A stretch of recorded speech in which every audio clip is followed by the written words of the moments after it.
नमस्कार, आदाब, बहुत-बहुत स्वागत आप सभी का। डीबी लाइव देख रहे हैं आप। मैं हूं आपके साथ बुशरा खानम फहद। बीएमसी के चुनाव तो संपन्न हो गए हैं, लेकिन मुंबई का किंग कौन होगा, ये अभी तक तय नहीं हो पा रहा है। आपस में ही शिंदे गुट और बीजेपी में एक तरह से तलवारें खिंची हुई हैं। अभी एकनाथ शिंदे मंगलवार को दिल्ली आए और जो होटल बंदी की जा रही थी या होटलबाड़ी जो की जा रही थी अपने पार्षदों की, वो पार्षद भी अब एक गेजेट जारी होने के बाद रिहा हो गए हैं। जहां एक तरफ एकनाथ शिंदे लगातार ये दबाव बना रहे हैं कि कम से कम 2.5 साल तक मुंबई में उनका मेयर हो, तो वहीं बीजेपी ये ख्वाब देख रही है कि मुंबई पर अब सिर्फ और सिर्फ उसका राज होने वाला है। इसमें जीत किसकी होगी? इसमें क्या किसी तरीके से देवेंद्र फडणवीस जिस तरह से एक बड़ी फिगर के रूप में उभर कर आ रहे हैं, क्या अंदर खाने बीजेपी खासतौर पर अमित शाह क्या इसमें किसी तरह का कोई खेल कर सकते हैं? क्योंकि जाहिर सी बात है, ये साफ तौर पर दिख रहा है कि महाराष्ट्र के चुनाव जीतने के बाद अब बीएमसी पर जिस तरह से कब्जा होने जा रहा है बीजेपी का, उसमें देवेंद्र फडणवीस की भूमिका को किसी भी तरीके से दरकिनार नहीं किया जा सकता है। तो क्या देवेंद्र फडणवीस एक बड़ी फिगर के रूप में उभरते हुए नजर आ रहे हैं? और जो बीजेपी की अंदरूनी टसल है, क्या उसमें देवेंद्र फडणवीस को कोई कड़ा मैसेज दिया जा सकता है? आज इसी पर हम बात करेंगे, इसी पर चर्चा करेंगे। मेरे साथ बेहद सीनियर पत्रकार सुधीर सूर्यवंशी जी जुड़ गए हैं, जो कि लेखक भी हैं और सीनियर जर्नलिस्ट हैं, और आपको पता है कि लगातार इस तमाम मामले पर मुखरता से बोलते और लिखते हुए आए हैं। सुधीर जी, बहुत स्वागत आपका कार्यक्रम में। मेरा पहला सवाल ये है धन्यवाद। कि ये कब क्लियर हो पाएगा सुधीर जी कि मुंबई का किंग कौन होगा? शिंदे दिल्ली आ गए हैं, पार्षद आजाद हो गए हैं, लेकिन क्या गुत्थी सुलझी है या और उलझी है? देखो, मुझे लगता है इसको और 2-3 दिन लगने के चांसेस से ज्यादा भी लग सकते हैं। आपको भी पता होगा कि महाराष्ट्र के जो मुख्यमंत्री है देवेंद्र फडणवीस, वो 4 दिन के दौरे के लिए दावोस स्विट्जरलैंड चले गए हैं। वहां पे वर्ल्ड इकोनॉमिक समिट है, वहां पे गए हैं। तो इसके लिए मुझे लगता है जब तक वो वापस नहीं आएंगे तब तक चीजें फाइनल टचअप उसको नहीं मिलेगा। इन बिटवीन एकनाथ शिंदे गुट की जो शिवसेना है और भारतीय जनता पार्टी के जो लीडर्स है, कल उनकी एक अहम मीटिंग महाराष्ट्र सदन जो दिल्ली में है वहां पे हुई और कुछ चीजों पे डिस्कशन हुआ ब्रॉडर लाइन लेके। लेकिन फाइनल टचेस मुझे लगता है उसको वक्त लगेगा। एकनाथ शिंदे जी का आर्गुमेंट ये है कि एटलीस्ट 2.5 साल और नहीं तो 1 साल मुंबई का मेयर बनाया जाए, क्योंकि उनका कहना है कि जो ये 2026 से ये बाला साहब ठाकरे जिन्होंने शिवसेना का यू नो इस्टेब्लिश की थी, उनका जन्म शताब्दी ईयर है। और शिंदे उनके साथ में काफी साल से है। एक आइडियोलॉजिकल अलायंस शिवसेना उनकी है। तो मुंबई में अभी तक मुझे लगता है हेमचंद्र गुप्ते पहले मेयर बने थे 30 साल पहले। उसके बाद में लगातार शिवसेना का मराठी आदमी एक मेयर बनता आ रहा है। बीच में भारतीय जनता पार्टी और शिवसेना की अलायंस थी, तो डिप्टी मेयर हमेशा भाजपा का बीजेपी का रहता था। लेकिन इनका शिंदे जी का ऐसा कहना है कि अभी कुछ साल के लिए तो भी एक सिंबोलिज्म के तौर पे उनका मेयर बनाया जाए और एक पॉजिटिव मैसेज जो मराठी वोट उनके साथ में जुटे हैं ये इलेक्शन में, उनकी भी जाए। लेकिन भारतीय जनता पार्टी ये अपॉर्चुनिटी खोनी नहीं चाहती, क्योंकि बहुत साल बाद उन्होंने पूरी जान इसमें लगाई थी, पूरे रिसोर्सेस लगाए थे। तो अपना मेयर भी वो बनाना चाहती है, क्योंकि एक सिंबोलिज्म है। क्योंकि मुंबई में बीजेपी का मेयर रहना, ये आने वाले जो चुनाव है, जैसे तमिलनाडु है, वेस्ट बंगाल है, बाकी केरला है, वहां पे भी वो मैसेज दे सकती है कि बीजेपी जिस फाइनेंशियल सिटी है इंडिया की, उस पे भी उनका मेयर है। लगता है, मुझे लगता है टसेल कुछ दिन और चालू रहेगी। जी, सुधीर जी, क्या ये अपने अस्तित्व की लड़ाई लड़ रहे हैं शिंदे? और शिंदे जो इमोशनल कार्ड खेल रहे हैं बाला साहब ठाकरे को लेकर, क्या इससे उसने बीजेपी को किसी तरीके से फंसा दिया है? क्या एक मैसेजिंग वो ये देने में कामयाब रहे हैं? और उनका दिल्ली आना, ये क्या दर्शाता है? देखो, उसमें 2-3 चीजें हैं।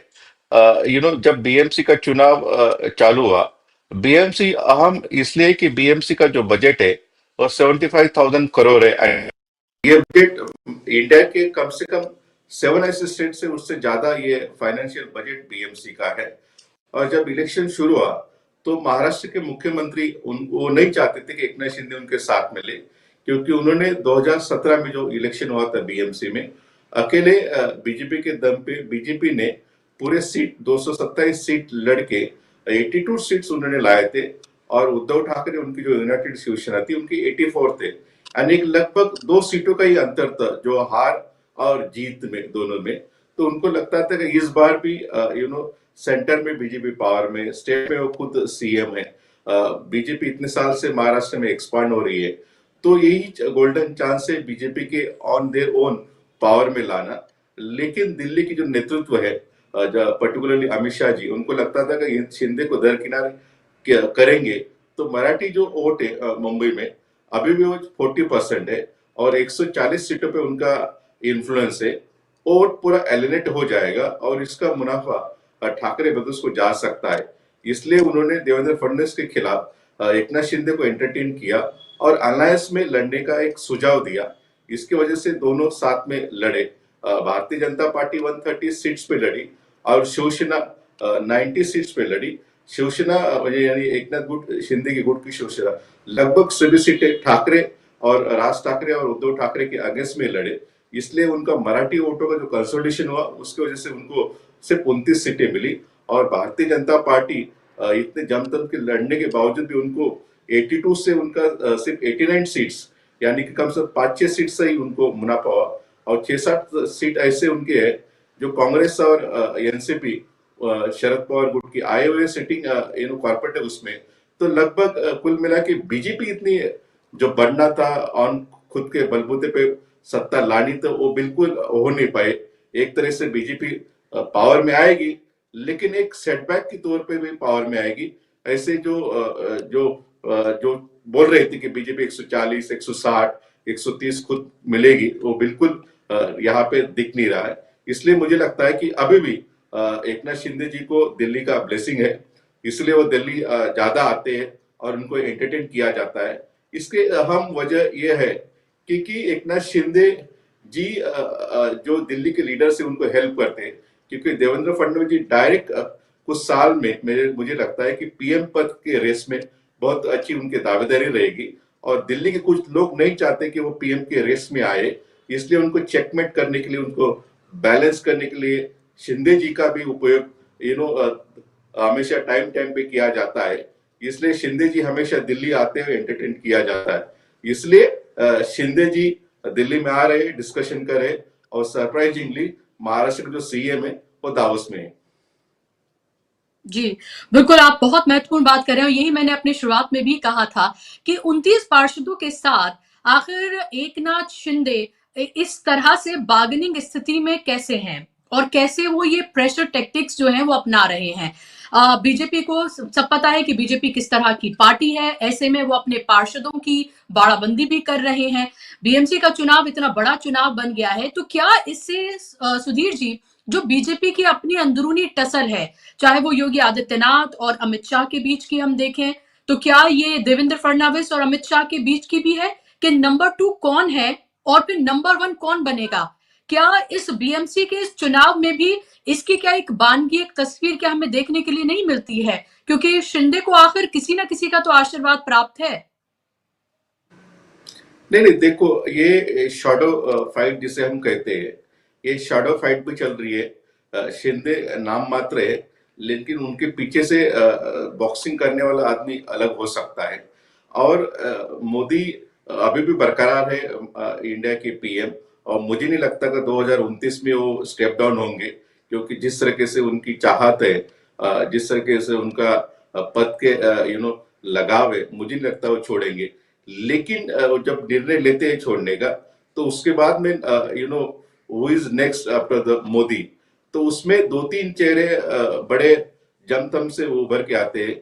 एक तो प्रोमिनेंट अमित शाह जी है, और दूसरे योगी आदित्यनाथ है, और तीसरा जो चेहरा सबसे ज्यादा चर्चिला चेहरा है वो महाराष्ट्र के मुख्यमंत्री देवेंद्र फडणवीस है।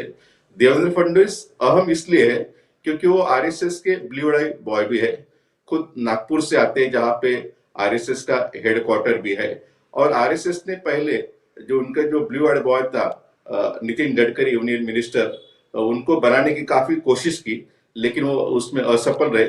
अभी दूसरा उनका घर का जो लड़का जैसे हम कहते हैं वो देवेंद्र फडणवीस है, उनके लिए पूरी ताकत लगाएंगे। क्योंकि मुझे याद है 2024 में भी भारतीय जनता पार्टी की लीडरशिप में अलग नाम की चर्चा चल रही थी मुख्यमंत्री बनाने के। कुछ गुट कह रहे थे कि शिंदे को ही कंटिन्यू किया जाए, लेकिन उस टाइम पे आरएसएस ने एक अहम भूमिका निभाई, जो 2014 में भी उन्होंने अहम भूमिका निभाई थी। उस टाइम एकनाथ खड़से जी का नाम फाइनल हो चुका था, उनको मिनिस्टर का पोर्टफोलियो डिस्कशन का भी हो चुका था, कौन मिनिस्टर चाहिए वो भी हो चुका था। उसके बावजूद आरएसएस ने एक अपना वेटो यूज किया और देवेंद्र फडणवीस को सीएम बनाया उस टाइम पे। वैसे ही 2024 में ऐसे हुआ, आरएसएस ने अपना वेटो यूज करके फडणवीस को सीएम बनाया। मुझे लगता है कि जब पीएम की बात आएगी उस टाइम भी आरएसएस अपना वेटो यूज कर सकते हैं। देवेंद्र फडणवीस और योगी, इसमें डिफरेंस ऐसा है कि योगी एक हिंदुत्व का और बुलडोजर का चेहरा लेकर चलते हैं, लेकिन देवेंद्र फडणवीस के नजदीकी जो कुछ लोग हैं महाराष्ट्र में, उनका कहना है कि देवेंद्र फडणवीस सिर्फ हिंदुत्व नहीं, एक डेवलपमेंट, एक इंफ्रा मैन का भी चेहरा लेके जा सकता है। लेकिन अंग्रेजी भी अच्छी बोलते हैं, हिंदी भी अच्छी बोलते हैं, और एंग है, एक डायनामिक है, एक जो कंट्री को आगे लेके जा सकते हैं, ऐसे चेहरे तो योगी की तुलना में सबसे अहम वो रहेंगे। और जब बात आती है अमित शाह की, तो उनके गुट के लोगों का ऐसा भी कहना है फडणवीस के कि जो फर्स्ट रिफ्यूजल जो राइट रहेगा वो अमित शाह को रहेगा। अमित शाह जब रिफ्यूज करेंगे तो उसके बाद में जो नाम है वो फडणवीस का ही आएगा, योगी का नहीं आएगा। मुझे लगता है कि उसमें अंदरूनी तीन लोगों में बहुत भारी टसल चल रही है। हमने योगी जी और अमित शाह जी के तेवर भी देखे हैं, इसलिए फडणवीस जी और अमित शाह जी के यहाँ पे डायरेक्ट टसल सामने नहीं आती, लेकिन शैडो फाइटिंग यहाँ पे शिंदे के थ्रू, अजित पवार के थ्रू होती रहती है। जी, बहुत महत्वपूर्ण बात आप कह रहे हैं और लगातार इसकी चर्चाएं भी जारी हैं। और जो इंटरनल टसल है जिसकी बात नहीं की जाती है, सिर्फ सूत्रों के हवाले से ही ये खबरें जो है वो सामने निकल कर आती हैं, क्योंकि हमें पता है कि मीडिया का एक धड़ा तो इस तरह की खबरें बिल्कुल ही नहीं चलाएगा और ना ही इस तरह की खबरों को हवा देगा। लेकिन फिर भी अगर आग है तो, अगर धुआं दिख रहा है तो आग तो लगी है, ये साफ तौर पर दिख रहा है। लेकिन इस सब अगर बीएमसी पे फिर से लौटे सुधीर जी, तो मेरा सवाल ये कि क्या उद्धव ठाकरे का इसमें कोई चांस आपको बनता हुआ नजर आ रहा है? वो कह रहे हैं भगवान ने अगर चाहा तो उनका मेयर बन सकता है, तो आखिर किस बिना पर वो ये सब कह रहे हैं? क्या वो किसी चीज का इंतजार कर रहे हैं? अजीत पवार, शरद पवार की भूमिका को इसमें आप कैसे देख रहे हैं? नहीं, उद्धव ठाकरे जी का परफॉर्मेंस देखा जाए तो 2017 के बाद में जैसे उनकी पार्टी टूटी, उनका पावर चला गया, उसके उसके कंपैरिजन में हम देखते तो मुझे लगता है कि एक पॉलिटिकल ऑब्जर्वर के नतीजे परफॉर्मेंस काफी अच्छा उनका रहा है। सिर्फ तो राज ठाकरे, उनकी एमएनएस, उनका परफॉर्मेंस डाउन रहा। उसका भी एक रीजन है कि राज ठाकरे जो है, उनका जो एमएनएस का जो स्ट्रक्चर है वो ग्राउंड पे नहीं है। उनके पास में लोगों को चुनने के लिए ऐसे ताकतवर जिनका कुनबा बड़ा हो, ऐसे लोकलाइज लीडर भी काफी कम है। और एक हवा बनी थी, एक मराठी मानुस का जो कंसोलिडेशन हुआ था, उसको कैपिटलाइज करने के लिए भी उनके पास स्ट्रक्चर नहीं था, इसलिए उनके सीट कम आई। एक्चुअली उनके सीट 15 से 20 तक एक्सपेक्ट कर रहे थे, तो 15 से 20 आती तो मुझे लगता है वो पावर में दोनों भाई रहते, लेकिन स्ट्रक्चर में होने से उनका नहीं आया। और उसमें देखा जाए, दूसरा जो आपने जो सवाल पूछा कि ठाकरे का सीएम बन सकता, जैसे उन्होंने कहा कि भगवान चाहेगा, देव चाहेगा तो उनका सीएम, उनका मेयर बन सकता है। मुझे लगता है कि एकनाथ शिंदे गुट के जो कॉर्पोरेट चुन के आए बीएमसी के, उनको जो ताजलैंड एंड बांद्रा में रखा गया था, उनमें कुछ लोग उनके टच में है। अभी उनको तो छूट गए, वो लोग चले गए, लेकिन कुछ जो लोग है कॉर्पोरेटर, क्योंकि मूलतः वो शिव सैनिक है, मूलतः वो शिवसैनिक यानी उद्धव ठाकरे गुट से ही वो कॉर्पोरेटर पहले बने थे। तो उनको उनका कहना है उन लोगों का कि उनका जो उद्धव ठाकरे हो, आदित्य ठाकरे हो, उनका गेस में ऐसी कोई एनिमोसिटी नहीं है, तो शिवसेना का मेयर बनेगा तो उनको अच्छा लगेगा। लेकिन ये सब चीजें भारतीय जनता पार्टी और एकनाथ शिंदे होने देंगे, ये सबसे अहम सवाल है। और दूसरी बात जो उभर के आई थी कि मुंबई का मेयर का जो रिजर्वेशन का जो लॉटरी निकलेगा, उसमें ऐसा कहा जा रहा है कि जो एसटी शेड्यूल ट्राइब जो रिजर्व सीट है, उसका जो कैंडिडेट है, उसका जो इलेक्टेड कॉर्पोरेट बीजेपी के पास नहीं है, शिंदे जी के पास नहीं है, सिर्फ 2 लोग है, वो उद्धव ठाकरे गुट के साथ है, चुन के आए। तो एसटी का रिजर्वेशन निकलेगा तो शिंदे अपना उद्धव ठाकरे गुट का ही मेयर बन सकता है, लेकिन उसमें निकलने के चांसेस बहुत कम है, क्योंकि मुंबई में एसटी जो पॉपुलेशन है बहुत कम है। जिस डिस्ट्रिक्ट की पॉपुलेशन ज्यादा रहती उसमें वो रिजर्वेशन में उनको प्रायोरिटी रहती, जैसे महाराष्ट्र में चंद्रपुर हो, धुलिया हो, बाकी जगह पे मुंबई का प्रायोरिटी बहुत कम रहेगा। तो मुझे लगता है चांसेस बहुत कम है, लेकिन अपने लोगों को एक हौसला देने के लिए, अपनी गुट को एक हौसला देने के लिए मैं ये स्टेटमेंट उस कॉन्टेक्स्ट में देखता हूँ। जी। एक और महत्वपूर्ण बात जो इस पूरे बीएमसी चुनाव में निकल कर आई है वो है एआईएमएम का उगता हुआ सूरज। इसको कैसे देखते हैं आप? क्या मुस्लिम वोटर जो है उसका कोई आप डिसइंचेंटमेंट देखते हैं कांग्रेस की तरफ से? ये जो एक तरह का सपोर्ट मिला है जिसको बीजेपी की बी पार्टी एआईएमएम को कहा जाता है, ये भी इल्जाम लगाया जाता है कि फाइनेंशियल सपोर्ट भी बीजेपी उनको करती है। इल्जाम है, ये सिर्फ बातें हैं, इसका कोई प्रूफ नहीं है, लेकिन इस तरह की बातें कही जाती हैं। तो उसको आप कैसे देख रहे हैं? आखिर ये हमें इतनी जो कामयाबी मिली है एआईएमएम को, उसको आप कैसे आंकते हैं और देखते हैं? देखो, ये एमआईएम को सबसे अच्छे सीट्स महाराष्ट्र में मिले। मुझे लगता है 120 और 126 सीटें कॉर्पोरेट उनके चुन के आए हैं 29 सिविक बॉडीज में। शरद पवार और उनकी एनसीपी और एमएनएस से ज्यादा उनके सीट चुन के आए। एमएनएस इसलिए बड़ी, एमएनएस लोगों ने इसलिए उनको चुन के दिया, उसके 2-3 बड़े रीजन है। कांग्रेस का वीक होना, कांग्रेस के लीडरशिप जिस तरीके से वोटर को साथ में रखने में असफल होना, उसके लिए मुझे लगता है कि जो मुस्लिम मतदाता है और जो चुन के लोग आए हैं वो काफी यंग है, फ्रेश चेहरे है, एजुकेटेड है। अभी कुछ दिन पहले मुझे लगता है कि मुंब्रा में एक लड़की चुन के आई, उनका स्पीच सोशल मीडिया पे काफी वायरल हो रहा है। तो अच्छी तरह से अंग्रेजी बोलती है, हिंदी तो है, मराठी भी बोलते हैं। तो इसलिए मुझे लगता है कि जो मुस्लिम मतदाता है, पहली प्रायोरिटी, क्योंकि ये लोकल बॉडी इलेक्शन था, आप जब लोकसभा का एनालिस करते तो इन ब्लॉक लोकसभा में माइनॉरिटी ने कांग्रेस महाविकास आघाड़ी के गठबंधन को वोट डाला था। स्टेट असेंबली में ज्यादा पैमाने पे वोट डाला था महाविकास आघाड़ी का। लेकिन लोकल बॉडी चुनाव में उम्मीदवार सबसे अहम रहता है, लोकल इश्यूज सबसे अहम रहते हैं, लोकल लोगों से जुड़ी हुई पार्टी अहम रहती है। इसीलिए कांग्रेस असफल होने की वजह से, उद्धव ठाकरे का अलायंस एमएनएस के साथ होने की वजह से उन्होंने उद्धव ठाकरे को भी नहीं चुना। तो पहला प्रायोरिटी जो माइनॉरिटी वोटर है उनमें मुझे जो दिखा, उनमें पहला एमआईएम था, दूसरा कांग्रेस था, बाद में बाकी पार्टी थी।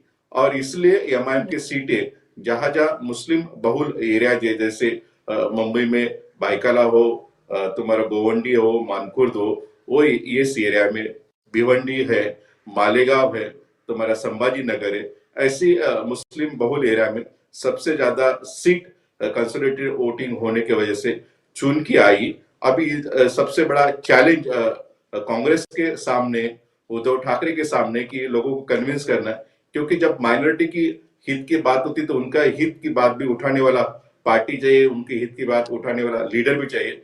जब उठाएंगे तो लोग उनके साथ में रहेंगे।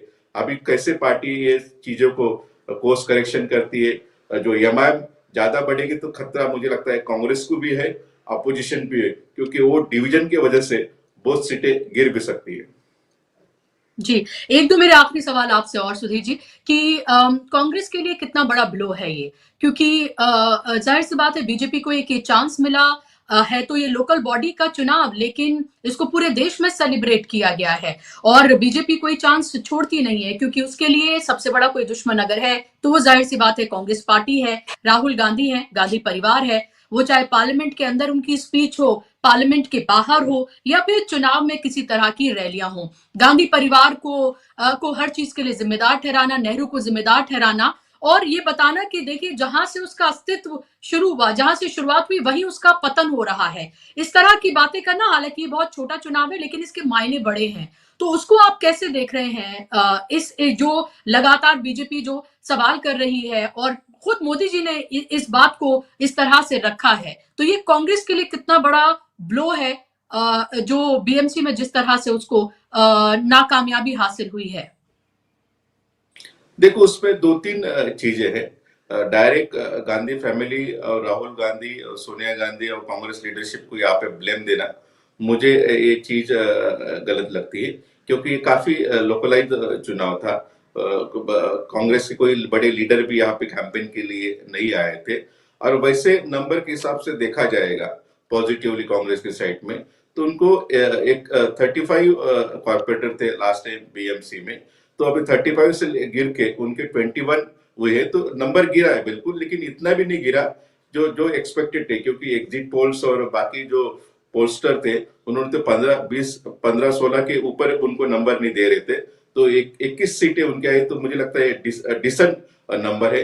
लेकिन जब हम क्रिटिकल एनालिसिस कांग्रेस का जब करते हैं, तो कांग्रेस का पतन होना ये बीजेपी के पाले में चला गया है, क्योंकि मैं बीएमसी खुद मैंने कुछ बहुत साल कवर किया है, तो कांग्रेस का जो यहाँ का जो वोटर था वो कौन था पर्टिकुलरली, यहाँ का कांग्रेस का वोटर था, गुजराती था, मारवाड़ी था, नॉर्थ इंडियन था, मुस्लिम था। इसलिए कांग्रेस ऐसी एक पार्टी है और एक जनता पार्टी, ऐसे दो ही पार्टी, उन्होंने उनको एक सिंपल मेजोरिटी जिसे कहते हैं 114 114 अगेंस्ट 227, उसमें सिर्फ दो लोगों को मिला है अभी तक। बीजेपी को कभी नहीं मिला, शिवसेना को भी इतने साल रहते कभी नहीं मिला था। लेकिन मुझे लगता है कि जिस तरीके से योगी का यूपी में राइज होना, जिस तरह से गुजरात में नरेंद्र मोदी अमित शाह का राइज होना, और यहाँ के जो वोट बैंक है गुजराती और मारवाड़ी और नॉर्थ इंडियन, वो कांग्रेस से ज्यादा छिटक गई दिन पे दिन, और वो उन लोगों को जो लीडरशिप है उनसे कनेक्ट करने का प्रयास किया गया, और इसलिए कांग्रेस का मुझे लगता है फॉल यहाँ पे ज्यादा हुआ। नहीं तो कांग्रेस में मुंबई में कम से कम 60, 70, 80, 90 सीट हमेशा आती थी, लेकिन इनकी सीट गिर के 40, 30 ऐसे होते, क्योंकि इनको वोट बैंक चला गया। उनके पास अभी ऐसा खुद का ऐसा वोट बैंक नहीं है। अभी जो भी 21 सीट आई है उनमें से 14 ऐसे लोग है वो माइनॉरिटी से है, 2 लोग क्रिश्चियन है, तीन लोग नॉर्थ इंडियन है, और 2-3 लोग मुझे लगता है कि मराठी है। इसलिए कांग्रेस को भी इंट्रोस्पेक्ट करना चाहिए, कांग्रेस को भी ड्राइंग बोर्ड वापस जाना चाहिए। गुजरात का गुजराती 50% कांग्रेस को वोटिंग करता है, राजस्थान का मारवाड़ी 50 से ज्यादा कभी कभी गहलोत जी को भी सीएम बनाता है, तो वहां पे वो कांग्रेस को चुन सकते, तो मुंबई में कांग्रेस को क्यों नहीं चुन सकते? ये भी एक सवाल उन्होंने खुद को खड़ा करना चाहिए, इसके लिए उन्होंने काम करना चाहिए। और मुझे लगता है कि यहाँ की लीडरशिप वो करने में नाकामयाब हो गई, इसलिए कांग्रेस का पतन हो रहा है और बीजेपी को एक मुद्दा मिल रहा है इसकी वजह से।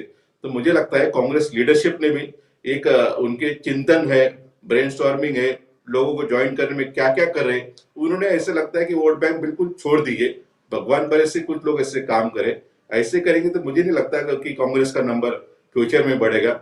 वो सभी जो नंबर है पूरा कंसोलिडेटेड बीजेपी के साथ में चला गया, उसको वापस लाने के लिए कुछ तो भी एक नया कुछ प्रोग्राम देना पड़ेगा, नई एक स्ट्रैटेजी कांग्रेस को करनी पड़ेगी, तभी ये लोग साथ में आएंगे। बिल्कुल, बहुत महत्वपूर्ण बात आप कह रहे हैं। और मेरा आखिरी सवाल आपसे सुधीर जी, कि अगर शिंदे कन्विंस करने में कामयाब हो जाते हैं कि 1 साल के लिए ही सही, कुछ दिन के लिए ही सही, अगर शिवसेना का कोई यानी कि शिंदे गुट का अगर मेयर बन जाता है, तो इसका मैसेज क्या होगा? क्या आप ऐसी कोई भी पॉसिबिलिटी, मीक भी कोई पॉसिबिलिटी इसमें देख रहे हैं? और अगर ऐसा होता है तो इसकी मैसेजिंग क्या, ये मैसेजिंग क्या फिर देवेंद्र फडणवीस के लिए होगी कि मुंबई का किंग हम आपको नहीं बनने देंगे, क्योंकि उसके बाद फिर आप दिल्ली तक पहुंचेंगे?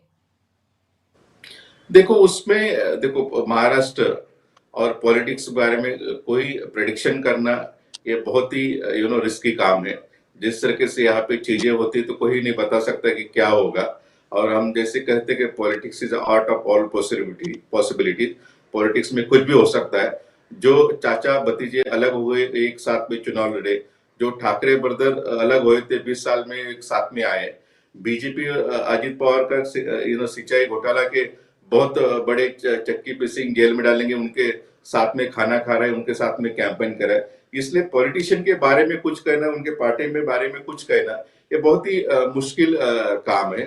दूसरा जो आपका जो अहम सवाल है कि शिंदे जी को मेयर पद दे सकते हैं कि नहीं, उनके गुट के जो लोग चुन के उनको दे सकते हैं, उसमें दो चीजें मुझे सबसे ज्यादा लगती है।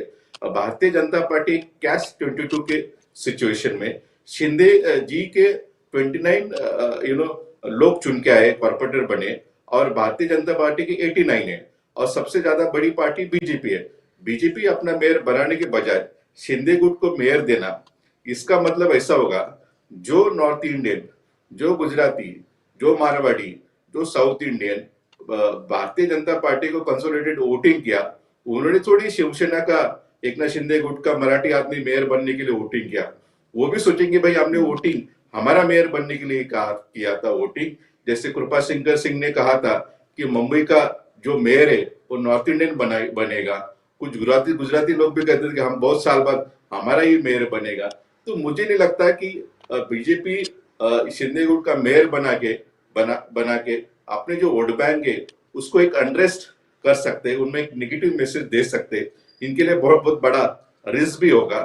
दूसरी बात है, शिंदे जी को मेयर दिया तो उसका मतलब ऐसा होगा कि भारतीय जनता पार्टी की जो लीडरशिप जैसे इलेक्शन में के पहले बीजेपी के एंटरटेन कर रही थी शिंदे को साथ में लेने के लिए, वैसे वो एंटरटेन कर रही है और शैडो फाइटिंग देवेंद्र फडणवीस को कट्टू साइज करने का प्रयास कर रही है। और दूसरा इसमें पॉलिटिक्स ऐसा भी हो सकता है कि शिंदे सेना का मेयर बनना यानी कि उद्धव ठाकरे को भी एक मैसेज है कि वो भी कुछ नहीं कह सकते, मराठी आदमी मेयर बन गया तो उद्धव ठाकरे की राजनीति को भी एक थोड़ा सेटबैक दे सकते हैं। इसको पॉलिटिकल बहुत एंगल से, तो मुझे लगता है कि भारतीय जनता पार्टी की लीडरशिप किस तरह से ये डिसीजन को देखती है तो उसके ऊपर काफी चीजें निर्भर रहेगी।